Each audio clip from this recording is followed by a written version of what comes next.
చేయాల్సిన కూటమి వల్లే కదా వచ్చింది, అందరికీ తెలుసు. కూటమి వల్లే వచ్చింది గవర్నమెంట్. ఎవరు చూసారమ్మా? ఎవరు చూసారమ్మా? అందరూ ఇతను మోన గారు వీళ్ళందరూ వచ్చేస్తున్నారు మీదకి. మీ మీదకా?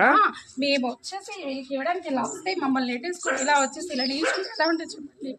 అది కరెక్ట్ కాదు కదా, లేడీస్ మీదకి వెళ్ళడం. ఓట్లు లేకుండా ఎవరికి గెలిచలేదు ఇక్కడ. ఆయన వచ్చి మీద పడిపోతున్నాడండి. అదే అంటుంది మీరే మీద లేడీస్ మీద పడడం తప్పు కదండి మొన్న గారు. అదే ఏంటండి చెప్తున్నారు కదా, లేడీస్ ఏమైనా అబద్ధం చెప్తారు ఏంటండి అలాగా?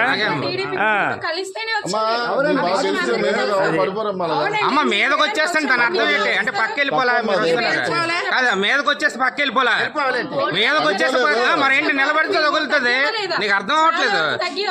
సైలెంట్ గానే ఉంటాం. తప్పు కదా, అన్ఎడ్యుకేటెడ్ కాదు. ఎక్కడ ఎవరండి ఎడ్యుకేటెడ్ చెప్పండి, ఎవరు ఎడ్యుకేటెడ్? అందరూ అన్నారు కదా, అందరూ మీరు ఒక్కరైపోతే కాదు, ఎడ్యుకేటెడ్ కోసం మాట్లాడకండి, అలాగని మాట్లాడకూడదు కదా. ప్రెసిడెంట్ లో చేయాలా? ఇన్ ప్రెసిడెంటా? ఇప్పుడు ప్రెసిడెంట్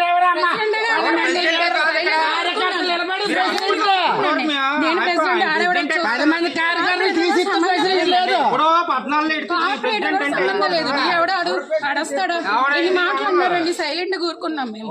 ఎందుకు ఎడ్యుకేటెడ్ కాబట్టి అతన్ని కూడా చాలా ఇచ్చేసారు. ఇక్కడ మేము ఒక పెన్షన్ ఇక్కడ ఉంది, ఇంకో పెన్షన్ మేము వెళ్ళాం. ఫస్ట్ అలొక చేస్తున్నారు, మేము ఒక చేస్తున్నాం. అయితే మేము వచ్చి ఇక్కడ నిల్చుంటే లేదు, అతన్ని కూడా అన్నారు ఈ పెన్షన్ కాదు ఆ పెన్షన్ కి రావాలి, వస్తావా లేదా? నేను చెప్పినట్టు మీరు వినాలి అంతే అని అతన్ని కూడా అన్నారు. అతను ఇంకా కాంప్రమైజ్ అయ్యా బాగా తెలుసు కాబట్టి మేమే కాంప్రమైజ్ అయ్యాం. ఎవరు చేస్తాడు వర్క్? ఎవరు చేస్తారండి?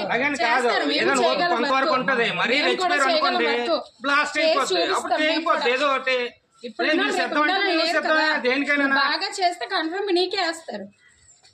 చేయకపోతే చాలా ఉన్నాయి గొడవలు చూపిస్తాను. నేను కూడా నేనే చేశాను. పెన్షన్ చేశాడు అంటే ఫ్రాడ్ పెన్షన్ చేసావు నువ్వు. పెన్షన్ ఉన్న వాళ్ళకే ఇస్తారు, ఎవరికి పెడితే వాళ్ళకి ఇవ్వరు కదా. చేయండి వీడియో, నేనే చూపిస్తాను.